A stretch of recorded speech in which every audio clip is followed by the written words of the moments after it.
So our first example that we're going to look at is reading like this. I would like you to copy down. It's reading. A certain volume of oxygen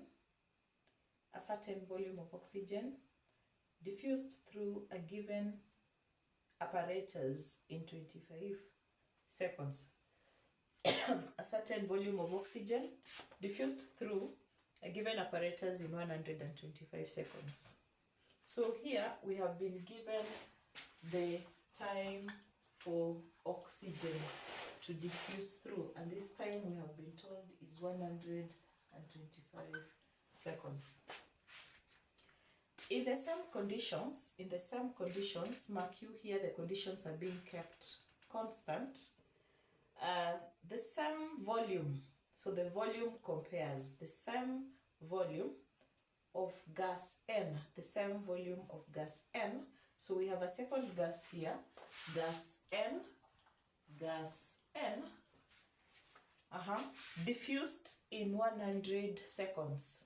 The same volume of gas N diffuses in 100 seconds.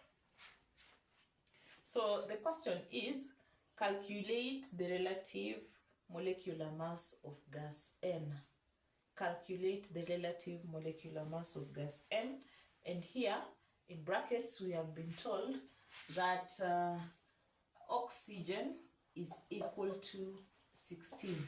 I want you to note that this is an oxygen atom. The relative atomic mass of oxygen is 16. So let me repeat for the sake of clear clarification. I'm reading through. A certain volume of oxygen diffused from a given apparatus in 125 seconds. In the same conditions, the same volume of gas N diffused in 100 seconds. So the question is, calculate the relative molecular mass of gas N. Now, from what we have discussed, we have said that the time of gas 1 over the time of gas 2 is equal to the square root of the mass of gas 1 to the mass of gas 2, where this is a relative molecular mass. So the time for gas 1, our gas 1 here will be oxygen, and then our gas 2 will be nitrogen. Our gas 2 here, N for gas 2 and not nitrogen. So time for oxygen, we have been told, is 125 seconds, while the time for N, we have been told, is 100 seconds. Do we have, or can we get the molecular mass of oxygen? Yes, because the atomic mass is 16 and oxygen molecule is made up of 2 atoms of oxygen. So we have 16 and this gives us 32. So our relative molecular mass of oxygen is 32, while for N, we do not know. So to remove this square root sign, I square every side. And when we square every side, what we get here, this is seconds, cancels out, and then 1.25 divided by 100, 125 divided by 100 gives us 1.25. So 1.25 squared is equal to 32 over the mass of N. So we make the mass of N the subject of our question. The molecular mass of N, therefore, will be equal to 32, we divide by 1.25 squared. 32, we divide by 1.25 squared. So I have 32 divided by 1.25 squared, and our answer is 20.48.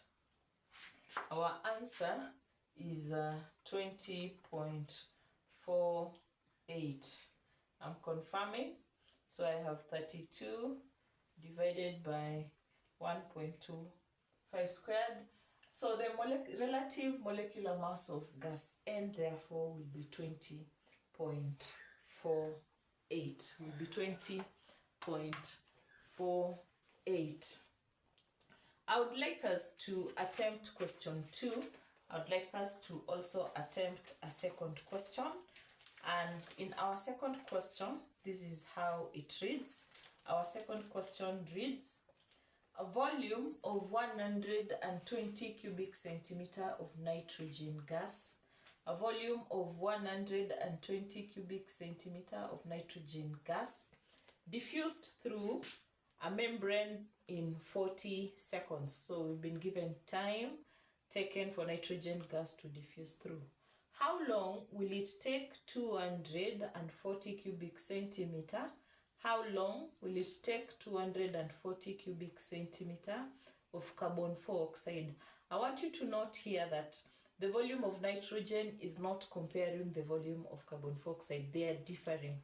So we need to make their volumes compare. How long will it take 240 cubic centimeter of carbon dioxide to diffuse through the same membrane? How long does it take to diffuse through the same membrane?